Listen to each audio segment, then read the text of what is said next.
Hi hello welcome to KMS solar. நம்ம KMS சோலாரினுடைய product and project வீடியோஸ்லாம் நம்ம பார்த்துட்ருக்கோம். அந்த வகையில் நம்ம நிறையா வீடியோஸ் பண்ணிகிட்ருக்கோம்.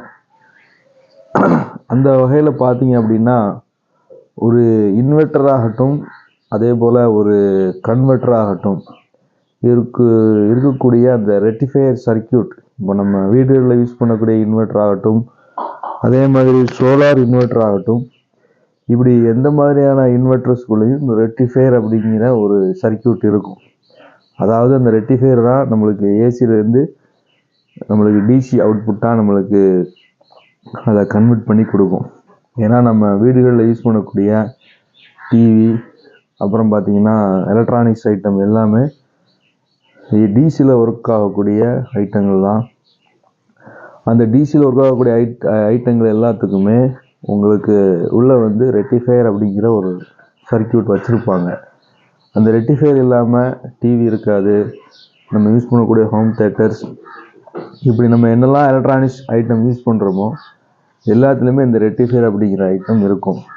அதே போல் நம்ம யூஸ் பண்ணக்கூடிய inverters, solar inverters, normal inverters, இந்த மாதிரி இன்வெர்ட்டர்ஸில் நம்மளுக்கு முக்கியமாக இந்த ரெக்டிஃபையர் அப்படிங்கிற இந்த அமைப்பு வந்து இருக்கும்.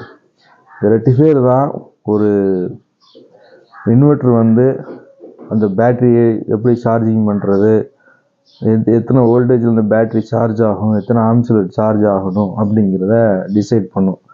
இந்த ரெக்டிஃபையர் இல்லாமல் இன்வெர்ட்டர்ஸ் இருக்காது. ஏன்னா இன்வெர்ட்டர்ஸில் சார்ஜிங் சர்க்கியூட்ஸ், சார்ஜிங் செக்ஷன் இருக்கும். அதாவது பேட்ரி சார்ஜ் ஆகிறதுக்கு உண்டான செக்ஷன் இருக்கும். அந்த செக்ஷனில் வந்து நம்மளுக்கு இந்த ரெக்டிஃபையர்ஸ் அப்படிங்கிறத யூஸ் பண்ணியிருப்பாங்க.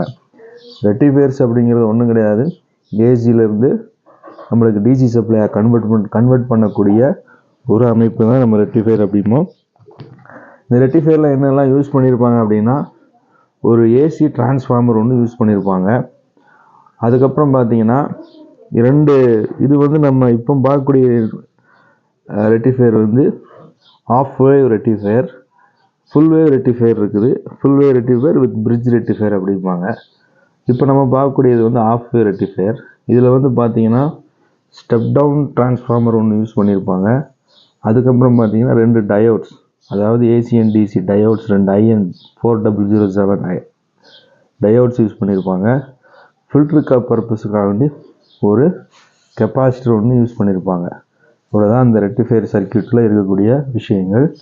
இப்போ நம்ம இந்த ரெக்டிஃபையர் சர்க்கியூட் எப்படி ஒர்க் ஆகுது, அது எந்த மாதிரியான ஒர்க்கிங் நடக்கும் அப்படிங்கிறத நம்ம இதில் பார்க்கலாம். ஃப்ரெண்ட்ஸ், நல்லா கவனமாக இந்த வீடியோஸ் பாருங்கள். வீடியோஸை லைக் பண்ணுங்கள், சப்ஸ்கிரைப் பண்ணுங்கள். அப்புறம் தான் நம்ம இதை மாதிரி உங்களுக்கு அதிகமான உங்களுக்கு நாங்கள் வீடியோஸ் அதிகமாக நாங்கள் தருவோம். பார்த்தீங்கன்னா இப்போ நம்ம இதுக்கு வந்து ஒரு 230 வோல்ட் ஏசி சப்ளை நான் வந்து இந்த டிரான்ஸ்ஃபார்மருக்கு நான் கொடுக்குறேன். இப்போ நான் அந்த 230 வோல்ட்ஸ் டிரான்ஸ்ஃபார்மருக்கு நான் கொடுக்குற இந்த சப்ளை வந்து உங்களுக்கு அப்படியே என்ன ஆகுது அப்படின்னா 12 வோல்ட் ஏசியாக மாறுது.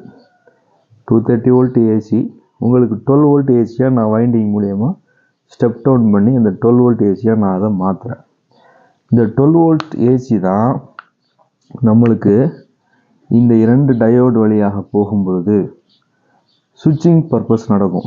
அதாவது சுவிட்சிங் மாறி ஆன் ஆஃப், மாறி ஆன் ஆஃப் ஆகும் பொழுது இந்த டயோட்ஸ் வந்து பார்த்திங்கன்னா ஒன்லி ஃபார் உங்களுக்கு ஃபார்வர்ட் கண்டக்ஷன், அதாவது ஒன் சைடு தான் கண்டக்ஷன் பண்ணும்.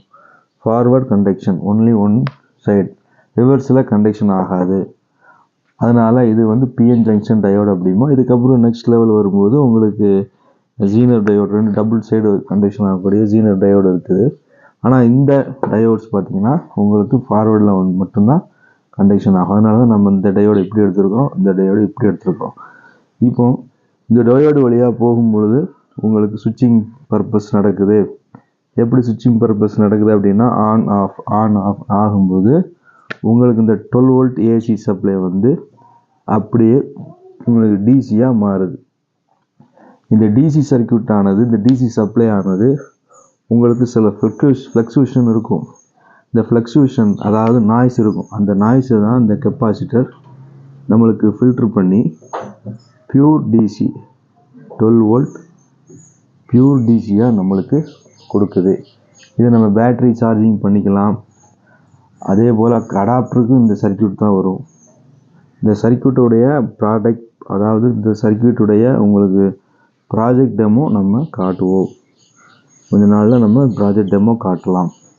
பாருங்கள், இவ்வளோதான் ஃப்ரெண்ட்ஸ், இவ்வளோதான் மேட்ரு. இதுதான் நம்ம இன்வெர்டர்ஸ்குள்ளே சார்ஜிங் செக்ஷனில் யூஸ் பண்ணியிருப்பாங்க. எதையுமே நம்ம தெளிவாக புரிஞ்சு நம்ம எந்த விஷயத்தையும் நம்ம பார்த்தோம்னு சொன்னால், தெளிவாக புரிஞ்சு தெளிவாக நம்ம எடுத்தோம்னு சொன்னால் அதுக்குண்டான எல்லா விஷயமும் நம்மளுக்கு தெரியும். ஸோ எல்லாத்தையும் தெளிவாக நம்ம பார்க்கணும், தெளிவாக நம்ம படிக்கணும். இப்படி நம்ம தியரிட்டிக்கலாகவும் பார்க்கணும், அதே மாதிரி ப்ராக்டிக்கலாகவும் நம்ம பார்க்கணும். இந்த ரெக்டிஃபையர் சர்க்யூட் இல்லாமல் எந்த இன்வெர்டர்ஸும் இருக்காது.